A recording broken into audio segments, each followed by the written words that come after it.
2026 தேர்தல் களம் விஜய் கூறியது போல திமுகவுக்கும் தாவேகாவுக்கும் தான் போட்டியா இருந்ததா இந்த களம்? அப்படி பார்க்கலாமா, எடுத்துக்கலாமா இதை? ஏன்னா அதிமுகவும் சீமானும் புறம் தள்ளிட்டு தாவேகாவும் திமுகவும் பயணிச்சிருக்கா, அப்படி எடுத்துக்கலாமா இந்த தேர்தல்? புலியின் சாயலிலே தான் பூனை இருக்கிறதுன்னு சொல்லுவாங்க. அதோட மினிமம் சைஸா தான் அது இருக்கு பூனை.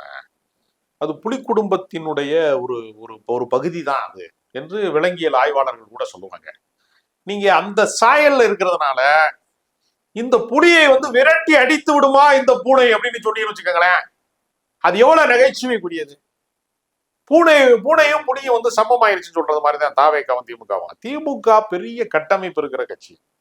திமுகவுக்கு கிளைக்கழக செயலாளர் இந்த ஊர்ல இல்லைங்க, இந்த ஊர்ல கட்சி இல்லைங்க, இங்க கொடியேற்றுறதுக்கு ஆள் இல்லைங்க, இங்க ஒன்றிய செயலாளர் இல்லைங்க, இங்க வேட்பாளர் போட ஆள் இல்லைங்க அப்படிங்கிற நிலைமை திமுகவுக்கு எப்பவுமே இல்லை. எம்ஜிஆர் காலத்துல இல்லை, எமர்ஜென்சி காலத்துல இல்லை.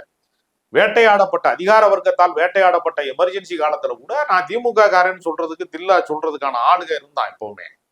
அந்த கட்சியினுடைய கட்டமைப்பு என்பது முழுக்க எதிர்நீச்சல் அரசியல்ல வந்தவங்க. உனக்கு இன்னும் கட்டமைப்பே இல்ல, நீ இன்னும் தண்டவாளமே போடல, நீ ஏன் ரயில் தான் ஓடிக்கிட்டு இருக்குங்கிற, அது உனக்கு தண்டவாளமே இல்ல, ரயில் எப்படி வரும்? தாவேகாவுக்கு கட்டமைப்பு இல்லைன்னு சொல்றீங்க. ஆனா விஜய் அவர்களோட அந்த அறிக்கை நீங்க கடந்த காலத்தை பாத்தீங்க, அதாவது ஒரு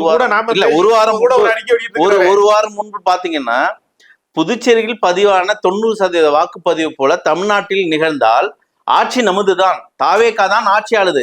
அந்த வரிசையில் 85% கிட்டத்தட்ட நெருங்கி இருக்காங்க. அந்த ஏற்றம் ஒரு பெரிய அளவுல வந்திருக்கு இல்லையா? இந்த பெருமைக்குரியவர்கள் யாருன்னா எஸ்ஐஆர் நிர்வாகம் செய்யக்கூடியவங்க தான், தேர்தல் ஆணையம் தான். எஸ்ஐஆர் தான் அது காரணம். நீங்க காக்கா உட்கார பணம்பழம் விழுந்துருச்சுன்னு சொல்றது மாதிரி ஏற்கனவே பணம்பழம் கணிஞ்சிருச்சு, காக்கா உட்கார்ந்தோன்னு அது டொம்முன்னு விழுந்துருச்சு, அவ்வளவுதான். விஜய் ஒரு காக்கா அந்த விஷயத்துல